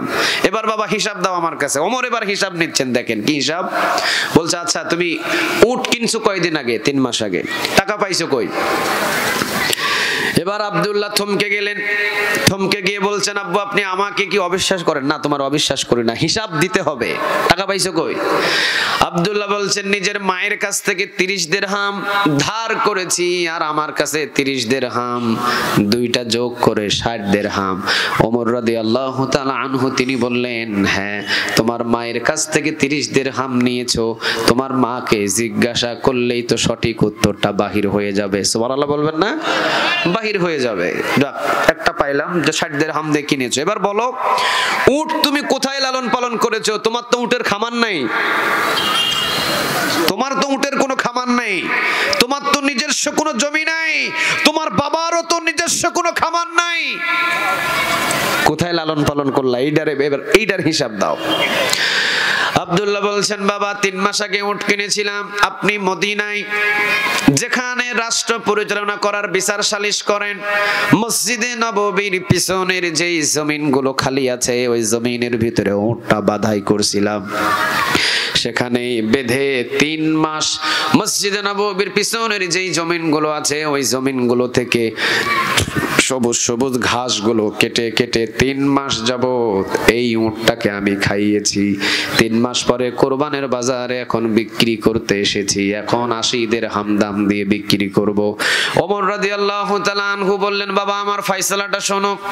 আব্দুল্লাহ বললেন জি, যেটাই ফয়সালা করে দিবেন ওই ফয়সালাটাই আমি মেনে নিব বাবা, আপনি বলেন। এবার ওমর দেখেন আদল ইনসাফের বিচারটা, ন্যায় বিচার ন্যায় পরায়ণ কিভাবে করছেন দেখেন। ওমর রাদিয়াল্লাহু তাআলা আনহু তিনি বললেন বাবা মসজিদে নববীর পিছনের যেই জমিন ওই জমিনের মালিক কিন্তু মদিনার জনগণ, তুমি না, মালিক মদিনার জনগণ। মদিনার জনগণের ঘাসগুলো তোমার উটটাকে খাইয়ে মোটা তাজা করে বাজারে বিক্রি করে 20 দিরহাম লাভ করবা, নিজের পকেট ভারী করবা, এটা হবে না। বাবা শুনে নাও ফয়সালা, মসজিদে নববীর পিছনের যতগুলো জমিন সব জমিনের মালিক যেহেতু মদিনার জনগণ, মদিনার জনগণের জমিনের ঘাস তোমার উটকে খাইয়ে যেই 20 দিরহাম লাভ হয়েছে ওই 20 দিরহাম রাষ্ট্রীয় খাজানায় জমা দিয়ে দিও মদিনার, আর বাকি 60 দিরহাম তোমার যেই উট কেনার পুঁজি ওইটা নিয়ে নিজের বাড়িতে রওনা দিও। সুবহানাল্লাহ। 60 দিরহাম দিয়ে তুমি উট কিনেছিলে, 60 দিরহাম নিয়ে তুমি নিজের বাড়ির দিকে রওনা দিও, আর বাকি যে 20 দিরহাম লাভ হয়েছে ওইটা হলো মদিনার জনগণের সমস্ত জমিনের ঘাসগুলো খাইয়ে খাইয়ে তুমি তোমার উটটাকে মোটা তাজা করেছো। 20 দিরহাম, এই 20 দিরহাম তোমার হক নয়, এইটা হলো মদিনার জনগণের হক। মদিনার জনগণের রাষ্ট্রীয় খাজানায় 20 দিরহাম জমা দিয়ে দিও। সুবহানাল্লাহ বলেন।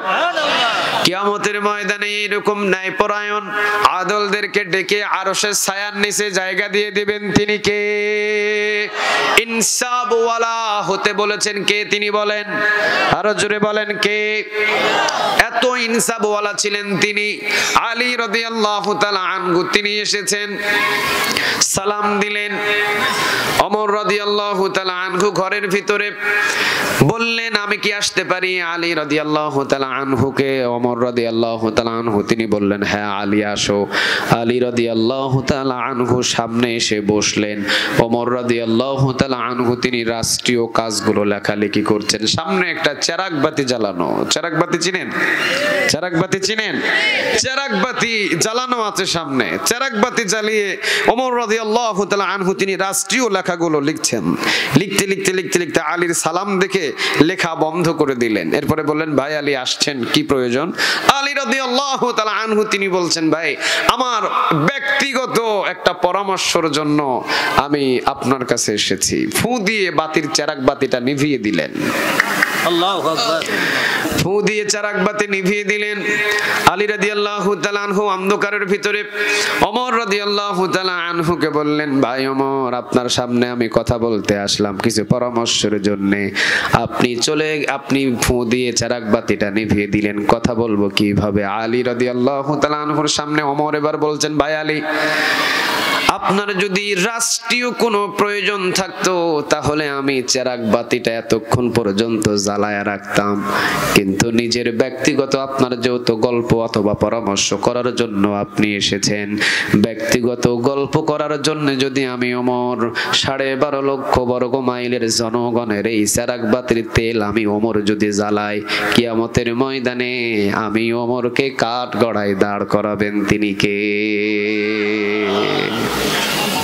ইনসাফ কারে বলে? কারে বলে?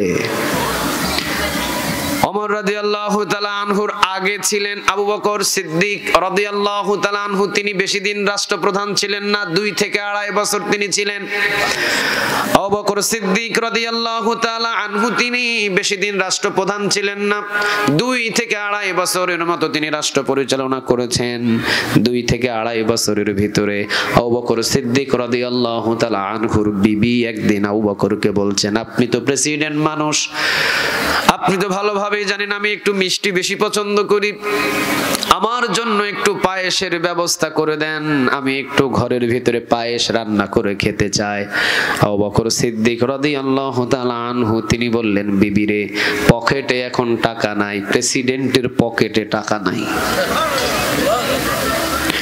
পকেটে এখন টাকা নাই, রাষ্ট্রের ভিতরে অভাব চলছে, পকেটের ভিতরে এখন টাকা নাই, ভালো মন্দ খাওয়া যাবে অনেক পরে, তবে সবচাইতে যে খাবারের নাম, সবচাইতে যে ভালো খাবার সেটাই তো জান্নাতি খাবার, ঠিক না বে ঠিক? দুনিয়াতেও যদি না পারি জান্নাতে অন্তত খাওয়াতে পারবো, টেনশন করো না, রাষ্ট্রের পরিস্থিতি ভালো না, যখন ভালো হবে তখন আমি তোমাকে পায়েস খাওয়াবো। পায়েস খেতে চেয়েছেন প্রধানমন্ত্রীর বিবি, নিজের বিবি, প্রধানমন্ত্রীর বিবি পায়েস খেতে চায়, উনি বলছেন রাষ্ট্রের পরিস্থিতি ভালো না, সময় লাগবে, কোন দিন খাওয়াতে পারবো এইটাও জানি না আমি, না পারলে জান্নাতের পায়েস খাওয়াবো। সুবহানাল্লাহ বলবেন না? আমাদের মতো এরকম 2-4 কোটি টাকা নিয়ে ঘোরাফেরা করে না ওনারা, টাকাই নেই। নিজের বিবি চিন্তা করলেন, ঠিক আছে আমি জানি আপনার কাছ থেকে পায়েস মনে হয় মৃত্যুর আগে খাওয়া সম্ভব না। নিজের বিবি কৌশল করলেন, প্রতি মাসে বাইতুল মাল থেকে যে চালগুলো আসে প্রতি মাসে, প্রতিটা ঘরে ঘরে সরকারি ভাবে যে চালের বস্তাগুলো পাঠানো হয়, আবু বকর সিদ্দিক রাদিয়াল্লাহু তাআলা আনহুর বাড়িতেও ঠিক একটা বস্তা পাঠানো হয়। পাঠানো হয় না? কথা কন না কেন? পাঠানো হয় না? ইসলামী রাষ্ট্র যদি কায়েম হয়, ইসলামী রাষ্ট্র যদি কায়েম হয়ে যায়, ধনী মানুষদের কাছে থেকে ধন সম্পদগুলো যাকাতের মাল বাহির করে সরকারি ফান্ডে জমা হবে, আর গরিবদের কাছে অটো ভাবে মাসে মাসে টাকা পৌঁছে যাবে। ইসলামী রাষ্ট্র কতটা যে শান্তি রাষ্ট্র, সুবহানাল্লাহ বলবেন না? একজনা শুধু ল্যান্ড ক্রুজার গাড়ি নিয়ে রাস্তা কাঁপাবে আর ধুলা উড়াবে আর ঘুরবে, আর আপনি সাইকেল চালায় আজীবন ধুলা খাবেন, ইসলাম এটাকে সাপোর্ট করে না। ও ল্যান্ড ক্রুজার গাড়ি কিনেছে, ওর অ্যাকাউন্টে 50 লক্ষ টাকা আছে, প্রতি বছরে 1,02,500 করে সরকার কেটে নেবে, সরকারি ফান্ডে জমা হবে, এলাকার ভিতরে যাদের টাকা নাই ওদের কাছে সমস্ত টাকা অটো ভাবে পৌঁছায় দেবে, এটা সরকার বহন করবে। সুবহানাল্লাহ বলবেন না? কোন মানুষকে আল্লাহ কখনো মাথা কারো কাছে নত করতে চাই নাই, ইসলাম এটা কখনোই সাপোর্ট দেয় না। মাথা নত হবে তো একজনের কাছে, আওয়াজ দিয়ে বলেন তিনি কে? এলাকার সবচাইতে ধনাঢ্য ব্যক্তি যিনি, উনি যখন রমজান মাসে আপনাদের সামনে আসি, উনি যখন অ্যানাউন্সমেন্ট করেন যে আগামীকাল আমি 1000 লুঙ্গি, 1000 শাড়ি, 1000 কেজি চনাবুট, 1000 জনকে ইফতার দিব, তখন সবাই মিলে লাইনে দাঁড়ায়। আচ্ছা বলেন, ওনার সামনে যখন আপনারা এগুলো হাত পেতে নেন, কোনো দোকানপাটে যখন ওনার সামনে আপনি পড়েন, মাথাটা কি একটুও নত হয় না? কথা কন না কেন? মাথাটা কি একটুও নত হয় না? উনি আমাকে এত কিছু দিয়েছেন না, ওনার সামনে আমাকে নত হতে হবে। উনি এত কিছু দেন আমাকে, ওনার সামনে জোরে কথা বলা যাবে না। যদি আবার উল্টা পাল্টা কিছু বলি তা আগামী বছর থেকে আমার নাম কাটিয়ে দিতে পারে। আল্লাহ বলছেন না, আমার কোরআনের বিধানটা হলো এমন, যারা সম্পদশালী থাকবে এলাকায়, তাদের কাছ থেকে সরকারি কর্মচারী দিয়ে সম্পদগুলোকে উঠায় নিয়ে সরকারি ফান্ডে জমা হবে। আবার সরকার গরিবদের কাছে সম্পদ পাঠিয়ে দিবে। কার সম্পদ কার কাছে যাবে সরকারও নিজেও জানে না। গরিবদের মাথা নত ওই বড় লোকের সামনে হবে না, গরিবদের মাথা নত হবে এক আল্লাহর দরবারে। ঠিক না বেঠি? কোন ধনী মানুষের সামনে মাথা নত করে কথা বলার কোন গরিবের টাইম নাই। তুমি লুঙ্গি দিবা, ইফতারি দিবা, খানা খাওয়ায়া ওই মানুষের মাথা তুমি নত করবা, তোমার সামনে দাঁড়ালেই ও ভয়ে তোমার সামনে একদম নিচু হয়ে যাবে। কিরকম? আমি যদি তার সামনে বেয়াদবি করি, আমার নামটা যদি জাকাতের লাইন লিস্ট থেকে কাটি দেয়, নত হয়ে থাকবে। রিক্সাওয়ালা রিক্সা করে নিয়ে কোনোদিন যদি রিক্সাওয়ালায় উঠে, এই ধনী মানুষটা রিক্সাওয়ালা বলবে, ভাই সাহেব আপনার টাকাই লাগবে না, যদিও তার বাড়িতে অভাব। কেন লাগবে না? কেন? আপনি যদি দয়া করে আপনার ওই জাকাতের লিস্টে আমার নামটা একটু উঠাইয়া দেন, নত হয়ে থাকবে। আল্লাহ বলছে না, আমি তো তোকে নত হওয়ার জন্য বানাই নাই, তুই তো আমার গোলাম। নত হতে হবে একজনের কাছে। কে তিনি? আরো জোরে বলেন কে? কোন ধনীর কাছে কখনো নত হবে না। ইসলাম এটাকে কখনো সাপোর্ট করে না। ধনীর সম্পদ সরকার নিয়ে যাবে কর্মচারী দিয়ে, আবার ওই সরকার কর্মচারী দিয়ে গরিবের বাড়িতে পাঠিয়ে দিবে। কার জাকাত কার বাড়িতে গিয়েছে কেউ জানবে না, কারো কাছে মাথাও গরিবের নত করতে হবে না। এটা ইসলাম। একজনা শুধু 12 রকমের আইটেম দিয়ে খাবার খাবে সারা জীবন, আর আরেকজন খালি আলু ভর্তা পাতলা ডালি পাবে না। এটাকে ইসলাম কখনো সাপোর্ট করে? আরো জোরে বলেন, করে না। বাইতুল মাল থেকে, রাষ্ট্রীয় খাজানা থেকে সরকারিভাবে যে চালগুলো দেওয়া হয়, ওমরের বাড়িতেও যায়, আবু বকরের বাড়িতেও যায়, ওসমানের বাড়িতেও যায়, আলী রাদিয়াল্লাহু তাআলা আনহুর বাড়িতেও যায়। সবার ঘরে ঘরে চালগুলো বন্টন হয়ে চলে যায়। প্রতি মাসে যেটা চাল দেওয়া হয়, আবু বকর সিদ্দিক রাদিয়াল্লাহু তাআলা আনহু 1 মাস আগে খেতে চেয়েছিলেন নিজের বিবি পায়েস। মনে আছে আপনাদের? কয় মাস? 1 মাস আগে নিজের বিবি পায়েস খেতে চাইলেন, কিন্তু আবু বকর তিনি বললেন, বিবি রে, রাষ্ট্রের ভিতরে অনেক অভাব অনটন, রাষ্ট্রীয়ভাবে পায়েস খাওয়ানোর মতো আমার কাছে এখনো পর্যন্ত কোনো সম্পদ নাই, একটু দেরি, একটু সময় দাও। দুনিয়াতে যদি পায়েস খাওয়াতে পারি তাহলে তো আলহামদুলিল্লাহ, যদি না খাওয়াতে পারি তাহলে জান্নাতের পায়েস অবশ্যই তোমাকে আমি খাওয়াবো।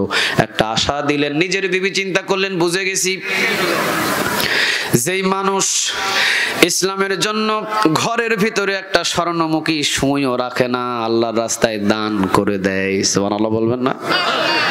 নবীর সামনে আবু বকর একদিন হাজির হয়েছেন। আবু বকর বললেন, রাসূল বললেন, আবু বকর তুমি কি নিয়ে এসেছো? আবু বকর বলছেন, ইয়া রাসূলুল্লাহ, এই যে যা নিয়ে আসছি সব আপনার সামনে ঝেড়ে দিয়েছি। সব আছে এখানে? হ্যাঁ। ঘরে কিছু নাই? কিছু নাই ঘরে? না ইয়া রাসূলুল্লাহ, কিছু নাই। এইটা কি আবু বকর? রাসূলের সামনে রাসূল দেখলেন যে একটা ছোট্ট স্বর্ণমুখী একটা সুই। সুই চিনেন না? কি করে? সেলাই করে। সুই আছে, সুইটা পর্যন্ত এনে রাসূলের চাদরের উপরে দান করে দিয়েছে। রাসূল বলছেন, আবু বকর এটা কি? কয় এটা সুই। সুই পাইলা কই? কয় আমার বিবি সেলাইয়ের কাজ করছিল, আমি আমার বিবিকে বলেছি ইসলামের যদি কোনো ভালো সময় আসে তোকে আমি আরো দামি সুই কিনে দিব, কিন্তু এখন ইসলামের এই পরিস্থিতি সময়ে এই সুইটাও আল্লাহর রাস্তায় দান করে দিলাম। নিজের বিবি চিন্তা করছে আমি ভালোভাবে জানি আমার হাতের সুই আপনি বিক্রি করেন আর আপনি আমারে পায়েস খাওয়াবেন। 1 মাস পর পায়েসের একটা বাটি নিয়ে এমনি আবু বকরের সামনে বলছে যে আপনি পায়েস খান। আবু বকর বলছেন বিবি পায়েস পাইলা কই? হিসাব নিচ্ছেন, দেখেন পায়েস পাইলা কই। নিজের বিবি বলছেন ওই যে রাষ্ট্রীয় খাজানা থেকে সরকারি ভাবে যে 1 বস্তা করে চাল আমাদের ঘরে পাঠানো হয়, ওই 1 বস্তা চালের ভিতরে 30 দিনে 30 মুষ্টি চাল আমি উঠায়া রাখছিলাম। 30 দিনে 30 মুষ্টি। মুঠির চাল আমরা অনেকে বলি না, মুঠির চাল মা বোনেরা রান্না করতে নিয়ে আসলে মুঠির চালটা একটু উঠায় রাখে, মসজিদ মাদ্রাসায় দেয়। আবু বকরের বিবি বলছেন 30 দিনে 30 মুঠি চাল আমি উঠায় রাখছিলাম। 30 দিনে 30 মুঠি চাল একত্রিত করে সেই চালটা বাজারে বিক্রি করে একটু আতপ চাল কিনেছি, একটু গুড় কিনেছি, একটু দুধ আর একটু কিশমিশ দিয়ে এই যে একটু পায়েস রান্না করেছি। আবু বকর সিদ্দিক রাদিয়াল্লাহু তাআলা আনহু তিনি বলছেন বিবি তোমার পায়েসটা একটু রাখো, আমি একটু রাষ্ট্রীয় খাজানা থেকে ঘুরে আসি। রাষ্ট্রীয় খাজানায় তিনি গেলেন। রাষ্ট্রীয় খাজানায় যারা খেদমতদার ছিলেন, যারা লিস্ট যাদের কাছে ছিল তাদেরকে ডাকলেন। কি হয়েছে প্রেসিডেন্ট হঠাৎ করে টাইমে এসে কেন এত তাড়াহুড়ো করে আমাদেরকে ডাকছেন?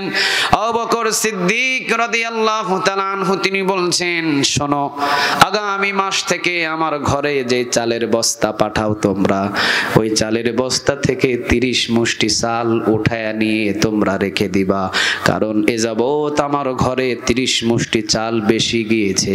আমার বিবি 30 মুষ্টি চাল ছাড়াও আমার পরিবার চালাতে পারে। বেশি নিছে? কথা বলেন না কেন? বেশি নিছে? পুরা বাংলাদেশ দাবি করেও তো পেট ভরে না। পুরা বাংলাদেশ আমার, এরপরেও তো পেট ভরে না, ঠিক না ঠিক? সব তার, আমাদের কিছু নাই, সব তাদের। কে ভাড়াটিয়া? আমরাই বাঙালি, ওরা ইন্ডিয়ার লোক। বাংলাদেশে এখনো আছি আমরা, ওরা বাংলাদেশি ছিল না, ওরা ইন্ডিয়ার জন্ম, ইন্ডিয়াই ছিল তারা, ইন্ডিয়ার লোক তারা, ইন্ডিয়ারই মানুষ তারা। আসছিল চুরি করার জন্য, চুরি শেষ আবার ইন্ডিয়াতে পালাইছে তারা। আমরা এখনো আছি বাংলাদেশে, আমরাই প্রকৃত বাঙালি, ঠিক না ঠিক? আমরাই রক্ত দিই বাংলাদেশের জন্য, তারা আসছিল চুরি করার জন্য। সবগুলা দেখেন ইন্ডিয়া গিয়ে বসে রয়েছে, আসলে ওদের জন্ম ইন্ডিয়ায়, ওরা মানুষও ইন্ডিয়ার ছিল, আসছিল বাংলাদেশে চুরি করার জন্য। আমরাও চাইছিলাম কম, আল্লাহ দিয়ে দিছে বেশি। আমরা চাইছিলাম পদত্যাগ, আল্লাহ বলছে যে খালি পদত্যাগ দিলে লাভ হবে না, 17 বছর যা তোদের উপরে নির্যাতন করছে আমি আল্লাহ জানি, এটারে দেশ ত্যাগ করতে হবে। চাইছিলাম পদত্যাগ, আল্লাহ দিছে কি? চাইছিলাম পদত্যাগ, আল্লাহ দিছে কি? দেশ ত্যাগ। আল্লাহ রাব্বুল আলামিন বলছেন ইন্নাল্লাহ, নিশ্চয় আল্লাহ, ইয়ামুরু, ওয়াজ করছেন, আদেশ দিচ্ছেন, বিল আদল, ইনসাফ ওয়ালা হয়ে যাও। যেখানে ইনসাফ আছে, যেই দেশের ভিতরে ইনসাফ আছে, যেই নেতার ভিতরে ইনসাফ আছে, যেই প্রতিমন্ত্রীর ভিতরে ইনসাফ আছে, যেই বাদশার ভিতরে ইনসাফ আছে, যেই দেশের নেতার ভিতরে ইনসাফ আছে, ওই দেশের জনগণ জান্নাতের ভিতরে বসবাস করা, একই কথা, ঠিক না ঠিক? কিন্তু যাদের ভিতরে ইনসাফ নাই, গিয়ে দেখেন টিওনো অফিসে, গিয়ে দেখেন ইউনিয়ন অফিসে, গিয়ে দেখেন ভূমি অফিসে, এই বেডারে 500 টাকা না দিলে হে বেডার ভূমি অফিসের কিবোর্ডই চালু হয় না। কত লাগে তোর? বাস্তব কথা, ভূমি অফিসের ইট গুলো হাউ করে আছে টাকা নেওয়ার জন্য। তোকে রাখা হয়েছে সরকারি চাকরি করার জন্য, তোকে টাকা দিতে হবে কেন? আমার ট্যাক্সের টাকা দিয়েই তো তোর বেতন দেওয়া হয়, ঠিক না বেটি? তাকে 200 টাকা না দিলে সে নাকি জন্ম নিবন্ধন অনলাইন করে দিতে পারে না। তাকে 200 টাকা দিতেই হবে, 500 টাকা দিতেই হবে, 300 টাকা দিতেই হবে, না দিলে তাদের কিবোর্ড চালু হয় না, ল্যাপটপের কিবোর্ড চালুই হয় না তাদের। কত লাগে তোদের? ইনসাফ নাই। ইনসাফ যদি চলে আসতো তাহলে সমাজের ভিতরে শান্তি জান্নাতের মতো হয়ে যেত। সুবহানাল্লাহ বলবেন না? 3 ধরনের ইনসাফ। আমার শরীরের উপরেও ইনসাফ আছে, আল্লাহর হক। চোখ দিয়েছেন তিনি কে? নাক দিয়েছেন তিনি কে? কান দিয়েছেন তিনি কে? পা দিয়েছেন তিনি কে? কথা বলার শক্তি দিয়েছেন তিনি কে? সব কিছু ঠিক আছে, কিন্তু আপনি আল্লাহর গোলামি না করে আপনি ছেলের গোলামি করছেন, আপনি মেয়ের গোলামি করছেন, আপনি মেয়ের জামাইয়ের গোলামি করছেন। আপনি দিচ্ছেন মেয়ের কামলা, আপনি দিচ্ছেন ছেলের কামলা, আপনি দিচ্ছেন বিবির কামলা, আপনি দিচ্ছেন দুনিয়ার সম্পদের কামলা, আপনি দিচ্ছেন চাকরির কামলা, আপনি দিচ্ছেন ব্যবসার কামলা। আল্লাহ তো বলেছেন আমার কামলা দেওয়ার কথা ছিল তোর আগে, ঠিক না বে ঠিক? সিএনজি ড্রাইভিং আগে নাকি আল্লাহর নামাজ আগে? অফিসের চাকরি আগে নাকি আল্লাহর হুকুম আগে? এই জায়গাও তো ইনসাফ নাই, এখানেও তো ইনসাফ নাই। কিয়ামতের ময়দানে আল্লাহ রাব্বুল আলামিন একজন জান্নাতীকে বলবে, বান্দা যা, জান্নাতে চলে যা। সে বলবে, আল্লাহ কেমনে আমারে জান্নাত দিলেন? আপনি কেমনে দিলেন জান্নাত? আল্লাহ বলবে, আমার দয়া মায়ায় আমি তোকে খুশি হয়ে জান্নাত দিয়ে দিছি, যা বান্দা জান্নাতে চলে যা। কার দয়া মায়ায়? আরো জোরে বলেন কার? আল্লাহ বলবেন, যা আমার দয়া এবং মায়ায় তুই জান্নাতে চলে যা, তোকে আমি জান্নাত দিয়ে দিয়েছি। সে বলবে, রব্বে কারীম, আপনার দয়া এবং মায়ায় কেন আমাকে জান্নাতে যেতে হবে? আমি তো নামাজ কম পড়ি নাই, আমি তো রোজা কম করি নাই, আমি তো তাসবিহ কম পড়ি নাই, আমি তো তাহাজ্জুদ কম পড়ি নাই, আমি তো তোমার জিকির কম করি নাই, আমি তো দান এবং সাদাকা কম করি নাই। এত কিছু করার পরে আপনার দয়া এবং মায়ায় কেন আমাকে জান্নাতে যেতে হবে? আমি আমার দয়া, আপনার দয়া এবং মায়ায় জান্নাতে আমি যেতে চাই না, আমি আমার আমলের দ্বারাই জান্নাতে যেতে চাই। আল্লাহ বলবে, ঠকছস তুই, ঠকে গেলি তুই, তুই মরছস, তুই শেষ। কয় বছর আমল করছস? এবার বলবে 500 বছর। কয়শো? কথা বলেন, কয়শো? 500। আল্লাহ বলবে, তোর 500 বছরের নেক আমল বাইর কর। 500 বছরের নেক আমল বাহির করবে। আল্লাহ রাব্বুল আলামিন বলবে, নে 500 বছরের নেক আমল বাম পাশে রাখ। বাম পাশে 500 বছরের নেক আমল আল্লাহ রাব্বুল আলামিন তাকে নাকতে বলবেন, সে 500 বছরের নেক আমল বাম পাশে রাখবে। এবার আল্লাহ রাব্বুল আলামিন বলবেন, তোর বাম চক্ষুটা খুলে ডান পাশে রাখ। বাম চক্ষুটা খুলে এবার ডান পাশে রাখবে। দেখবে 500 বছরের নেক আমলের চাইতে ডান চক্ষুর ওজন বেশি হয়ে যাবে। এবার বলবে, আল্লাহ তোকে যে আমি একটা চোখ দিছিলাম, তুই চা না চাইতেই তো দিছিলাম আমি, তুই তো চাস নাই, আমি ইচ্ছা করে তোকে দিয়েছিলাম এই 2টা চোখ। এই 2টা চোখের একটা চোখ যে কত দামি ছিল, তুই 500 বছর নেক আমল করেও এটা শুকরিয়া আদায় করে শেষ করতে পারোস নাই। তোর 500 বছরের নেক আমলের চাইতেও আমার দেওয়া নিয়ামত একটা চোখের ওজন বেশি হয়ে গেছে, তুই একটা চোখের নিয়ামতের শুকরিয়া আদায় করে আমল করতে পারোস নাই। যা বেটা, জাহান্নামে চলে যা। চোখটা ইন্নামা আমরুহু ইযা আরাদা শাইআন আন ইয়াকুলা লাহু কুন ফায়াকুন। আল্লাহ রাব্বুল আলামিন যখন বলবেন কোন, সাথে সাথে চোখটা জায়গায় লেগে যাবে। কারণ আল্লাহ বলতে দেরি হয়, কখনো কোনো কাজ হইতে দেরি হয়। আরো জোরে বলেন, হইতে দেরি হয়। চোখটা আগের মতো হয়ে যাবে। আল্লাহ বলবেন, ফেরেশতারা ধর, জাহান্নামে চলে যা। হাদিসের কথা, ফেরেশতারা ধর, জাহান্নামে নিয়ে যা। ফেরেশতাদের বলতে দেরি হবে, ফেরেশতারা ধরে সোজা জাহান্নামের দিকে নিয়ে যাবে। জাহান্নামের দরজায় যখন যাবে, আল্লাহ রাব্বুল আলামিন বিচার পাঠশালায় এভাবে শুধু বান্দাটার দিকে তাকিয়ে থাকবে। কি জন্য তাকাবে জানেন? দেখি বান্দা যদি ফিরে আমার দিকে একবার তাকায়া যদি বলে, আল্লাহ মাফ করা যায় না, আমি সাথে সাথে মাফ করে দিব। আমাদের সবচেয়ে বেশি ভালোবাসেন তিনি কে? বান্দাটাকে ধরে নিয়ে যাওয়া হবে, ফেরেশতারা টেনে হিঁচড়ে ধাক্কাতে ধাক্কাতে নিয়ে যাবে। জাহান্নামের গেটের কাছে গিয়ে যখন বান্দা পিছন দিক দিয়ে ডাক দিবে, আল্লাহ আল্লাহ আল্লাহ আল্লাহ রাব্বুল আলামিন ফেরেশতাদেরকে বলবেন, ফেরেশতারা ছেড়ে দাও, কি বলতে চায় বলার সুযোগটা দাও। এবার বান্দা পিছন দিক দিয়ে তাকিয়ে বলবে, আল্লাহ বুঝি নাই যে কত নিয়ামত তুমি আমাকে দিয়েছো। সারা বডিতে কোটি কোটি কোটি কোটি টাকার পার্স তুমি আমাকে না চাইতেই দিয়েছো, কোনোদিন চাই নাই, না চাইতেই তুমি দিয়েছো। এখনো যদি আমি আমার একটা কিডনি বিক্রি করতে যাই, 20 লক্ষ টাকাও যদি আমি দাম চাই, 20 লক্ষ টাকা দিয়ে কেনার মতো বাংলাদেশে হাজার হাজার ডাক্তার বসে আছে, ঠিক না বেঠিক? একটার দাম যদি 20 লক্ষ হয়, দুইটার দাম কিডনি 40 লক্ষ টাকা।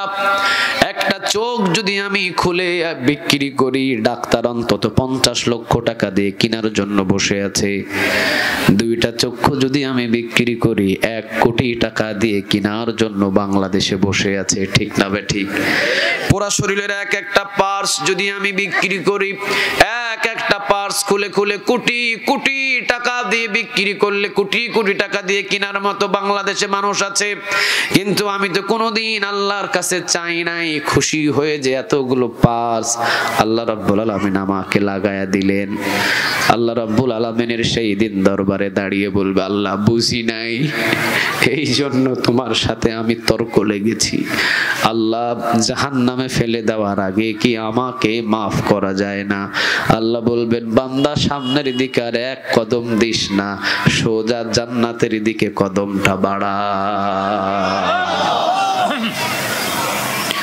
জান্নাতের দিকে কদমটা বাড়া। তাহলে আমাদের পুরা শরীরটা এত সুন্দরভাবে সুস্থতা দিয়েছেন শুধু দুনিয়ার কাজকর্ম করার জন্য না, শুধু চাকরির পিছনে ঘোরার জন্য না, শুধু ছেলের বাড়ি পরিষ্কার করার জন্য না, শুধু মেয়ের বাড়িতে এই জিনিস ওই জিনিস নিয়ে এবং আসার জন্য না। আমাকে সর্বপ্রথম আমার সারা শরীরে যতগুলো বডি দিয়েছেন, সব বডির ইনসাফ হলো সর্বপ্রথম আগে আল্লাহর হুকুম পালন করা, ঠিক না বেঠিক? এখানে যদি আপনি ইনসাফ না করেন, কিয়ামতের ময়দানে আপনাকে পাকড়াও করবেন তিনি কে? আগে ইনসাফ, এখানে আগে দুনিয়ার কাজ নয়, আগে কার কাজ? আরো জোরে বলতে হবে, কার? আল্লাহ। একজন সাহাবী 1 ওয়াক্ত নামাজ কাজা করছে, শুনছেন কোনদিন?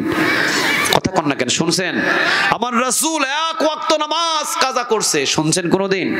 আপনার কেমনে হয়? আপনি কাজা করেন কেমনে? কেমনে কাজা করতেছেন আপনি? আপনি জানেন না যে মুখ দিয়ে খাইতেছেন এই মুখটা আল্লাহর?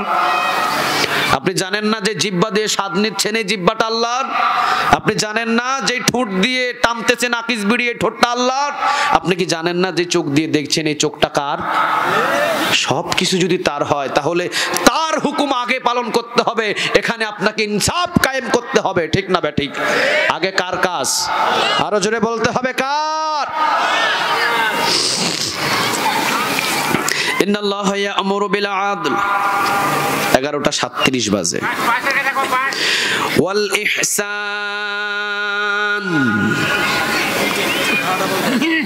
কার কথা বলেন? আল্লাহ যদি কোনোদিন আমাকে আবার এলাকায় আনে, তো বাকি কথা আমরা আবার বলবো ইনশাআল্লাহ। শুধু আদল থেকেই আজকে থাকুক, ইনসাফওয়ালা থেকেই থাকুক। আল্লাহ রাব্বুল আলামিন যেন আমাদের সবাইকে এই ইনসাফওয়ালা হওয়ার তৌফিক দান করেন, বলেন আমিন। আর একটু জোরে বলেন আমিন। ওয়াল ইহসানের ভিতরে যদি যাই তাহলে অনেক দেরি হয়ে যাবে। ইহসানের ভিতরে পিতা মাতার ঘটনাও ঢুকে যাবে। এই জন্য আমি আর দীর্ঘ রাত করতে চাচ্ছি না। আল্লাহ রাব্বুল আলামিন সূরা আন-নাহালের সর্বপ্রথম সূরা আন-নাহালের মৌমাছির যে গুণ আছে সেই গুণগুলো যেন আল্লাহ আমাদের দান করে। আগে বলেন আমিন। সূরা আন-নাহালের 90 নম্বর আয়াতের যে 3টা ধরো এবং 3টা ছাড়োর ভিতরে প্রথম নাম্বার ইন্নাল্লাহা ইয়া'মুরু বিল আদল, ইনসাফওয়ালা। ইয়া আল্লাহ, আমরা যেন প্রত্যেকেই ইনসাফওয়ালা হয়ে যেতে পারি। আল্লাহ আমাদের সবাইকে কবুল করো, বলেন আমিন। ওয়া আখির দাওয়ানা আনিল হামদুলিল্লাহি রাব্বিল আলামিন। আসসালামু আলাইকুম ওয়া রাহমাতুল্লাহি তাআলা ওয়া বারাকাতুহু।